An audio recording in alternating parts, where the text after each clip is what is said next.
જોઈ રહ્યા છો ગુજરાતની number 1 news channel news 18 Gujarati. આપની સાથે ઉપૃતા સમાચારમાં સૌપ્રથમ વાત કરીએ દ્વારકાની તો દ્વારકામાં એક વિદ્યાર્થીને માર મારવાની ઘટના સામે આવી। વિદ્યાર્થીને માર મારતા શાળાના ફાધરનો વિડિયો વાયરલ થયો છે। ખંભાળિયાની સેન્ટ ઝેવિયર્સ સ્કૂલનો વિડિયો હોવાનું સામે આવ્યું। વિદ્યાર્થીને સ્કૂલના ફાધરે માર માર્યાના દ્રશ્યો સીસીટીવી કેમેરામાં કેદ થયા છે। વિડિયો વાયરલ થતાં જ શાળા પ્રશાસને મામલો દબાવવાની પણ કોશિશ કરી હતી।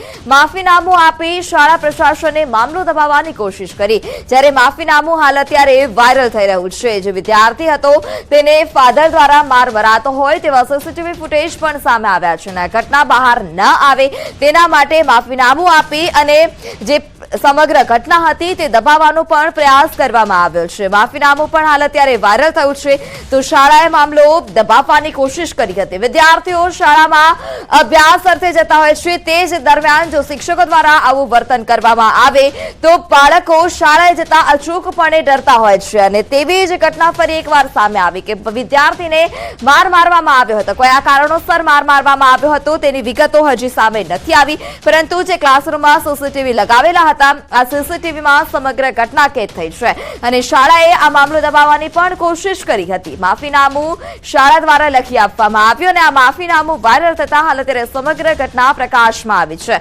વિદ્યાર્થીને અગાઉ પણ અનેક કિસ્સા જોયા છે કે જ્યાં શાળામાં શિક્ષકો દ્વારા આચાર્યો દ્વારા વિદ્યાર્થીને માર મારવામાં આવતો હોય ત્યારે ફરી એકવાર ઘટના દ્વારકામાંથી સામે આવી છે કે જ્યાં જે શાળાના ફાધર હતા, સેન્ટ ઝેવિયર સ્કૂલના ફાધર હતા, તેણે વિદ્યાર્થીને માર માર્યો છે।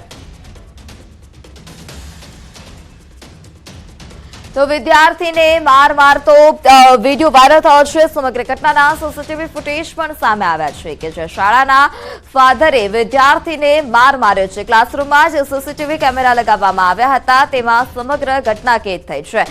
શાળાએ મામલો દબાવવાનો પણ પ્રયાસ કર્યો હતો। તો દ્વારકાથી આ ઘટના કે જ્યાં વિદ્યાર્થીને માર મારવામાં આવ્યો હતો, અનેક આવી ઘટનાઓ અગાઉ પણ પ્રકાશમાં આવી ચૂકી છે કે જ્યાં શાળા દ્વારા વિદ્યાર્થીઓને માર મારવામાં આવતો હોય, લેશન નથી લાવ્યા અથવા તો જો મસ્તી કરતા હોય તે દરમિયાન વિદ્યાર્થીઓને શાળાના જે શિક્ષક હોય છે, આચાર્ય હોય છે તેના દ્વારા માર મારવામાં આવતો હોય છે અને બાળકોને ઘણીવાર ગંભીર ઈજાઓ પણ પહોંચી છે। દાખલ કરવાની પણ હોસ્પિટલમાં ફરજ પડી છે। ત્યારે ફરી એક ઘટના પ્રકાશમાં આવી છે। આ સીસીટીવી ફૂટેજ પણ સામે આવ્યા છે। ક્લાસરૂમમાં લગાવેલા સીસીટીવી ફૂટેજ સામે આવ્યા છે અને સીસીટીવીમાં જોઈ શકાય છે કે જે બાળક હતું તે ગભરાઈ અને ગંભીર રીતે જે શાળાના ફાધર હતા તેની સામે ઊભા છે અને આ જે બાળકને માર મારતા હોય તે સીસીટીવી ફૂટેજ સામે આવ્યા। બાળકના પિતા તુષારભાઈ ફોન લાઈનથી જોડાઈ ચૂક્યા છે। જી તુષારભાઈ, તમારા જે બાળકને માર મારવામાં આવ્યો છે સીસીટીવી ફૂટેજ સામે આવ્યા છે, આપને આ ઘટનાની ક્યારે જાણ થઈ? જી મેડમ, આ ઘટનાની મને મારો બાળક સ્કૂલેથી જ્યારે છૂટીને આવ્યો ત્યારે રડતા રડતા મને જાણ કરી કે પપ્પા મને સ્કૂલના જે ફાધર છે બેની જોસેફ એને મને 6 તમાચા માર્યા છે। જી તુષારભાઈ, તો આપે આ મામલે શાળાના ફાધર સાથે કોઈ વાતચીત કરી ખરી? જી મેડમ, શાળાના ફાધર જોડે મેં વાતચીત કરેલી હતી તો એમનું કેવું છે કે અમે તો ખાલી એક જ થપ્પડ મારી છે। તુષારભાઈ, કયા કારણોસર આ થપ્પડ મારવામાં આવી? સ્કૂલના ડિસિપ્લિનને લઈ અને અમે લોકોએ આ પગલું ભર્યું છે એવી વાત હતી। જી તુષારભાઈ, તો આપના બાળકનું શું કહેવું છે? મારા બાળકે એમ કીધું કે આ બાબતમાં મારો કોઈ વાંક નતો, બીજા વિદ્યાર્થીએ મારા ખોટા નામ લઈ અને ફાધર જોડે વાત કરી આ બાબતની અને મને કઈ સાંભળ્યો નહીં ને મને સીધી તમાચો મારી દીધો। તુષારભાઈ, સીસીટીવી ફૂટેજ પણ સામે આવ્યા છે કે જેમાં દેખાય છે કે ફાધરે એક તમાચો તો માર્યો, સાથે કાન પણ મરડી નાખ્યો છે તમારા બાળકનો। જી, અને મેં એમનું ડોક્ટરી બી કરાવેલું છે મારા બાળકનું। ગઈકાલે બહુ એને કાન દુખતા હતા તો મેં ડોક્ટરી કરાવેલું છે દેવભૂમિ ENT સ્પેશિયાલિસ્ટ પાસે। તો આ મામલે આપે ફાધરને કઈ જાણ કરી ખરી કે કાર મરડવાથી બાળકને આ ગંભીર ઈજા પણ પહોંચી છે?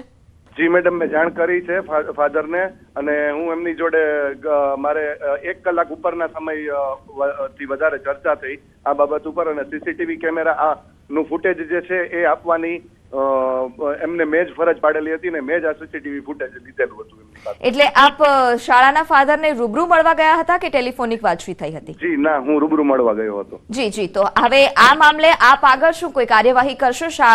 જે તમારું બાળક છે તેની શાળા બદલશો કે આ જ શાળામાં રાખશો?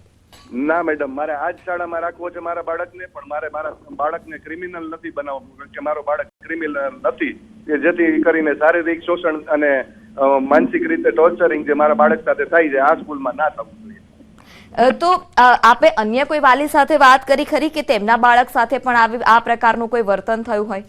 જી મેડમ, અગાઉ પણ આવા કિસ્સાઓ સામે આવેલા છે, પણ કોઈ આ લોકોની આ ઝેવિયર સ્કૂલની રાજનૈતિક પહોંચ બહુ જબરજસ્ત હોવાના હિસાબે બધા મામલાઓ દબાઈ ગયેલા છે. એટલે તુષારભાઈ, આપનું એવું કેવું છે કે રાજનીતિક પહોંચને કારણે આ સમગ્ર જે ઘટના છે તે દબાવવાનો પ્રયાસ કરવામાં આવ્યો? જી, ગઈકાલે હું પોલીસ ચોકીએ ગયો તો પોલીસ કમ્પ્લેન લખાવવા માટે, તો મારી એફઆઈઆર લેવામાં નથી આવી. એફઆઈઆર ના લેવામાં પાછળનું કારણ તમે જાણ્યું ખરી? મેં જાણ્યું તો એમને એમ કીધું છે કે આની અંદર ખાલી ચેપ્ટર કેસ થાય છે. મને ખબર છે કે ચાઇલ્ડ વેલફેરની અંદર બાળકને કઈ પણ ઈજા કે આવી રીતે શોષણ કરવામાં આવે તો ખરેખર રીતે ક્રિમિનલ ગુનો બને છે.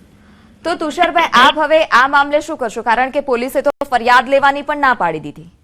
જી મેડમ, હું આજે ચાઇલ્ડ વેલફેરમાં જવાનો છું. આજે એમની બેઠક ને મીટિંગ છે, તો એમની સમક્ષ જઈને આ બાબત ઉપર રજૂઆત કરીશ.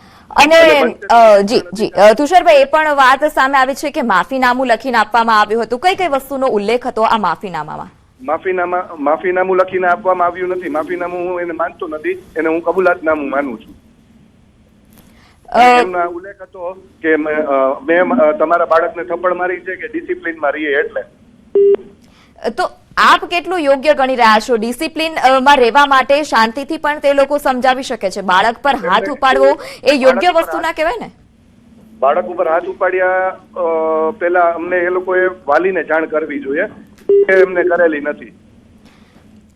જી તુષારભાઈ, તો આપે જણાવ્યું કે અગાઉ પણ અનેક વખત બાળકોને માર મારવાની ઘટના આ શાળામાં બની ચૂકી છે, તો એ તમામ વાલીઓએ ભેગા મળીને આચાર્ય વિરુદ્ધ કોઈ પગલા લીધા તમે? ના, એક સાથે કોઈ આચાર્ય વિરુદ્ધ પગલા લેવામાં ગભરાય છે, કારણ કે એમની રાજનીતિક પહોંચ અને બહારના તત્વોની પહોંચ વધારે છે. જી તુષારભાઈ, આપ અમારી સાથે જોડાયા તે બદલ આપનો આભાર. તો શાળાએ મામલો દબાવવાનો પણ પ્રયાસ કર્યો હોય તેવું જે બાળક છે તેના પિતા દ્વારા કહેવામાં આવી રહ્યું છે. નર્મદામાં ચૂંટણી પહેલા ધર્માંતરણનું ભૂત ધૂણ્યું છે. ડેડિયાપાડાના સાંકડી ગામે ખ્રિસ્તી સમાજનો કાર્યક્રમ. ખ્રિસ્તી સમાજના કાર્યક્રમને લઈ વિરોધ જોવા મળ્યો. રાષ્ટ્રીય આદિવાસી મંચ અને જિલ્લા વીએચપી દ્વારા રજૂઆત. 11 ફેબ્રુઆરી આત્મિક જાગૃતિ સભા કાર્યક્રમ. આ કાર્યક્રમને રદ કરવા સંગઠનોની રજૂઆત.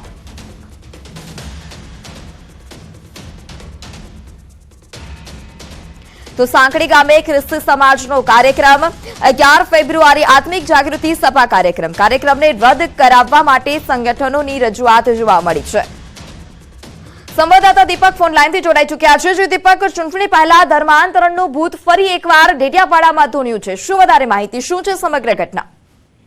બિલકુલ, વાત કરીએ તો જે ડેડિયાપાડા સાંકડી ગામે આવનારા એટલે કે 11 તારીખે જે આત્મીય જાગૃતિ સભા રાખવામાં આવી રહી છે, આ આત્મીય જાગૃતિ સભા જે રાખવામાં આવી છે, જેમાં વીએચપી નો ગઈકાલે જ વીએચપી દ્વારા એક આવેદનપત્ર કલેક્ટરને આપવામાં આવ્યું હતું, અને જેમાં જણાવ્યું છે કે જે જાગૃતિ કાર્યક્રમ છે માત્ર કાર્યક્રમ સભા રાખવામાં આવી છે, પરંતુ એમાં મોટી સંખ્યામાં જે આદિવાસીઓ છે જે ખ્રિસ્તી સમાજમાં જોડાવાની વાત લઈ અને એમને આવેદનપત્ર આપ્યું છે. કારણ કે જે આદિવાસી જે ડેડિયાપાડા અને સાગબારાના જે આદિવાસીઓ છે એ વારંવાર જે ખ્રિસ્તી સમાજમાં જોડાતા હોય ને આ લોકો લોભ અને લાલચ આપી અને આદિવાસીઓને ખ્રિસ્તી બનાવવા માંગે છે. કારણ કે ખાસ વાત કરીએ તો આદિવાસીઓ જે ગરીબ આદિવાસી પ્રજા છે જેમને લોભ લાલચ આપવામાં આવે છે, રૂપિયા આપવામાં આવે છે, મકાનો આપવામાં આવે છે, એવી એ લોકોએ રજૂઆત કરી છે. એમને ખાસ વાત કરીએ તો 11 તારીખે જે મોટી સભા થઈ રહી છે ત્યારે આ સાંકડી ગામે જે સભા થવા જઈ રહી છે, જેમાં હજારોની સંખ્યામાં જે આદિવાસીઓ જે ખ્રિસ્તી સમાજમાં જોડાવા જઈ રહ્યા છે, જે ના થવું જોઈએ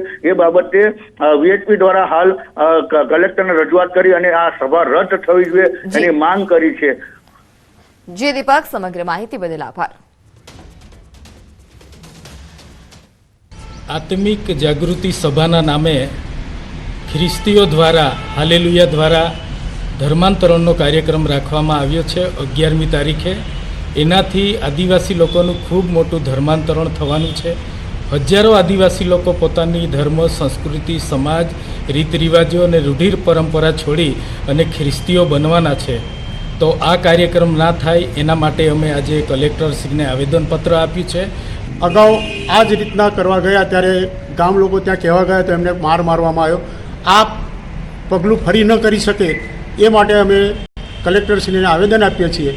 આ સંસ્કૃતિનો નાશ કરવાનો એક કાર્યક્રમ ચાલી રહ્યો છે જે હિન્દુઓને વિરુદ્ધમાં છે અને ભારતીય સનાતન ધર્મના પણ વિરુદ્ધમાં છે. માટે આ કાર્યક્રમ રોકાવો જોઈએ એવી અમારી વિશ્વ હિન્દુ પરિષદની માંગ છે. ધોરાજીમાં ભૂગર્ભ ગટરના પાણી રોડ પર જોવા મળ્યા હતા. રાજકોટ જવાના માર્ગ પર ભૂગર્ભ ગટરના પાણી જોવા મળ્યા.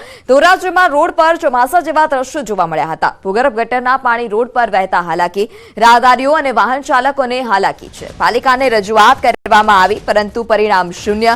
પાલિકા તંત્ર દ્વારા કોઈ જ કાર્યવાહી ન થતા લોકોને હાલાકી ભોગવવાનો વારો આવ્યો છે. ભૂગર્ભ ગટરની લાઈન સાફ કરવા સ્થાનિકોની માંગ છે.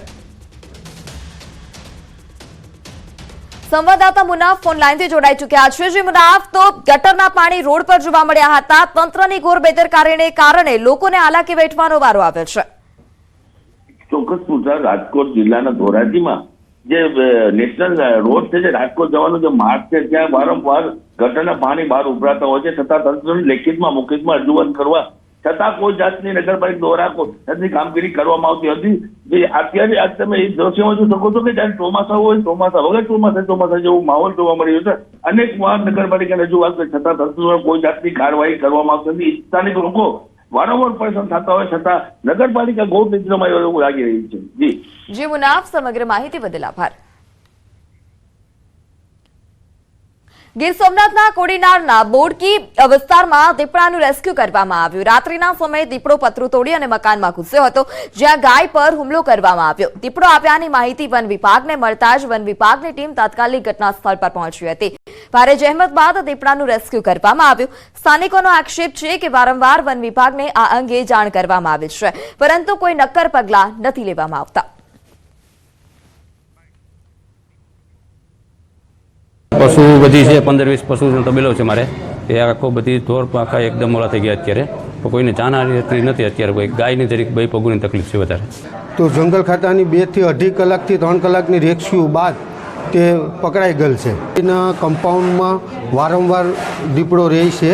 જંગલ ખાતાને વારંવાર રજૂઆત પણ કરેલ છે ને હજી પણ રજૂઆત કરીએ છીએ કે વહેલે તકે જે દીપડાઓ આવે છે તેને વહેલે તકે પકડે. અમદાવાદની શોભા સમાન રિવરફ્રન્ટ હવે વિશ્વનો સૌથી લાંબો રિવરફ્રન્ટ બનશે. હાલ રિવરફ્રન્ટનો વિસ્તાર વધારી વાસણાથી ગાંધીનગર ગિફ્ટ સિટી સુધી 38.2 કિલોમીટર સુધી કરવાનું આયોજન છે. આ પૈકી હાલ વાસણાથી શાહીબાગ સુધી 11.2 કિલોમીટરના ફેઝ 1ની કામગીરી પૂર્ણ કરાઈ છે. શાહીબાગથી ઇન્દિરા બ્રિજ સુધીના 5.5 કિલોમીટરનું કાર્ય હાલ પ્રગતિ હેઠળ છે. ફેઝ 3 એટલે કે ઇન્દિરા બ્રિજથી નર્મદા કેનાલ સુધી 5 કિલોમીટર સુધી 1000 કરોડના ખર્ચે શોભા રિયાલિટી ગ્રુપ દ્વારા રિવરફ્રન્ટની કામગીરી કરાશે. ત્યાંથી આગળ ફેઝ 4 અને 5 ગાંધીનગર ગિફ્ટ સિટી નજીક સાબરમતી રિવરફ્રન્ટ ડેવલપમેન્ટની કામગીરી રાજ્ય સરકાર તરફથી 100 કરોડના ખર્ચે કરવામાં આવશે. તો ફેઝ 1ની કામગીરી પૂર્ણ. ફેઝ 2નું કામ હાલ અત્યારે પ્રગતિ હેઠળ છે. ફેઝ 5માં બનશે વિશ્વનો સૌથી લાંબો રિવરફ્રન્ટ. વિશ્વનો સૌથી લાંબો રિવરફ્રન્ટ હવે ગુજરાતમાં બનશે, જ્યારે ગિફ્ટ સિટી નજીક સાબરમતી રિવરફ્રન્ટ ડેવલપમેન્ટની કામગીરી રાજ્ય સરકાર તરફથી 100 કરોડના ખર્ચે કરવામાં આવશે.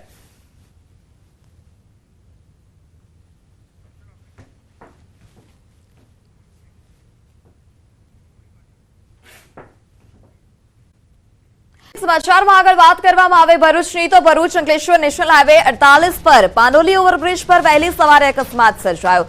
ઉભેલી ટ્રક પાછળ એસિડિક કેમિકલ ભરેલું ટેન્કર ધડાકાભેર ભટકાયું હતું. એસિડ ભરેલું ટેન્કર વહેલી સવારે ભટકાતા અકસ્માત સર્જાયો હતો.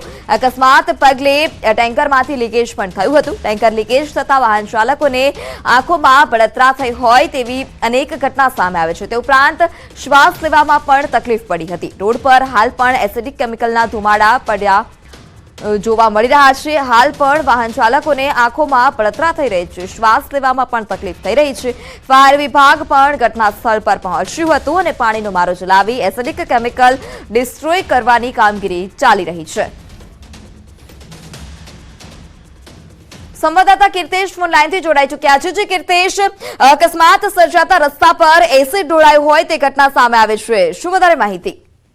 બિલકુલ, સુરત થી નજીક આવેલા અંકલેશ્વર નેશનલ હાઈવે 48 પર પાણોલી ઓવરબ્રિજ નજીક વહેલી સવારે એક કેમિકલ ભરેલું ટેન્કર પલટી થઈ ગયું હતું, જેને લઈને રોડ પર ધુમાડા ઉભા થયા હતા. જો કે સ્થાનિક પોલીસ અને ફાયર બ્રિગેડ દોડી જતા ખ્યાલ આવ્યો હતો કે આ એસિડિક કેમિકલ હોવાને લઈને આ રસ્તો બંધ કરી દેવામાં આવ્યો હતો. લોકોની આંખમાં બળતરા શરૂ થઈ હતી. શ્વાસમાં તકલીફ થતાની સાથે ફાયર વિભાગ પહોંચ્યું હતું. કહી શકાય કે ગણતરીના કલાકો માટે હાઈવે લોકો માટે બંધ કરી દેવામાં આવ્યો હતો. તમામ કામગીરી પૂર્ણ થયા બાદ નેશનલ હાઈવે 48 ફરી એક વખત ધમધમતો શરૂ થયો હતો, પણ વહેલી સવારે બનેલા અકસ્માતને લઈને થોડા સમય માટે સમગ્ર વિસ્તારમાં દોડધામ સાથે આંખમાં બળતરા અને શ્વાસ લેવામાં તકલીફની સમસ્યા ઉભી થઈ હતી. જી કીર્તેશ, સમગ્ર માહિતી બદલ આભાર.